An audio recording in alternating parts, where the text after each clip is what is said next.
Let me tell you a quick story. One day, Picasso was sitting in a cafe when a woman asked him to draw something on a napkin.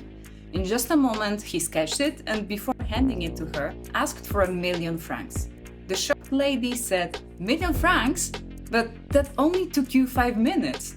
Picasso replied, "No, it took me 40 years to draw it in 5 minutes."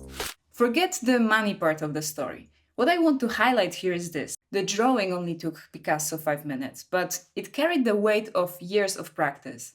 And that's today's topic, the difference between practice time and execution time, and why your fastest musical ideas might actually be your best ones. As musicians, music producers, we confuse practice and execution all the time. We think that if we didn't spend 20 hours on that melody, the track cannot be good. But here's the truth. Practice is where you put in the hours, and execution is where you deliver. And execution can be lightning fast. Picasso's napkin sketch took seconds because he had already spent decades practicing lines and forms. For us, it's all the half-finished demos, jam sessions, failed mixes, or late-night experiments. That's the practice, and execution is when you sit down, hit record, and it just flows. And now, here's the catch. Our brains don't like it. We are conditioned to distrust fast ideas. Psychologist Daniel Kahneman explained this with 2 different modes of thinking. System 1 is your fast, intuitive brain. It's the autopilot that lets you ride a bike without thinking. And System 2 is your slow, analytical brain, the one that kicks in when you need to do your taxes. And when System 1 delivers a melody or a groove in just a flash, System 2 immediately gets suspicious. This is the effort heuristic at work, a mental shortcut where we judge something's value based on the perceived work that went into it. We've been trained to equate value with effort. Think about it. School rewarded hours of study and homeworks, and your job rewards hours at a desk. And because of this, System 2 looks at this effortless hook and just rejects it, thinks it's cheap and cheesy, something like, chips from the supermarket. But here is what we forget. Intuition is not random. It's our subconsciousness acting like a giant hard drive indexing in the background. So every failed demo, every plugin chain, every chord progression and scale you have ever played, everything is stored. When a great idea pops up, it's just System 1 pulling that file in milliseconds, drawing from years of creative effort.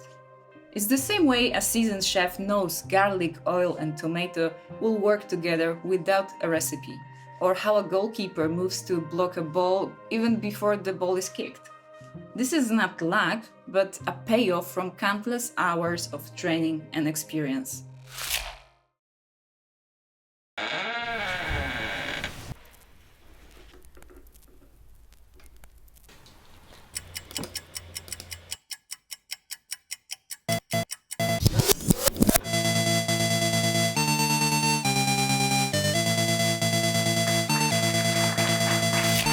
Here is the danger. We kill our best ideas by overproducing. We stack layers, EQ everything to death, polish until there is no soul left. And all because we don't believe that something that came so easily can be good. But often that raw first idea had the exact energy we were searching for. The simple melody we take as cheap turns out to be extremely catchy, hit ready. And we waste time testing different options only to realize that they suck. Overproduction is insecurity in disguise. Next time you start adding to the mix, ask yourself, is this song actually getting better, or do I need to prove myself that I worked hard enough on it? The Picasso story, whether it's legend or not, isn't really about speed or money. It's about confidence. It's about building your skill, the skill of trust. You need to trust yourself, trust that your instincts are not random, and that years of practice are inside your creative muscles and reflexes. What if you believe that the idea you came up with in 10 minutes was just as valid as the one you have labored over for weeks? How many more songs would you finish? And how much less would you second guess yourself? Remember, practice is built over years, but execution can happen in a heartbeat. Picasso knew it, athletes know it, and it's time for us artists, music producers, to own it too. And the song you are hearing right now in the background is my entry for last week's challenge. I drafted the core of it in under an hour and finished the whole track within a week. It's not perfect, I know, but it's finished one. And this is exactly the kind of result that you would get if you start overthinking and just start trusting your instincts. If you're ready to put this into practice and actually finish more music, you can join me in the 50-week style challenge. It's about building these musical muscles, finishing one track a week, and finding your true sound. To join the challenge, click link in the description.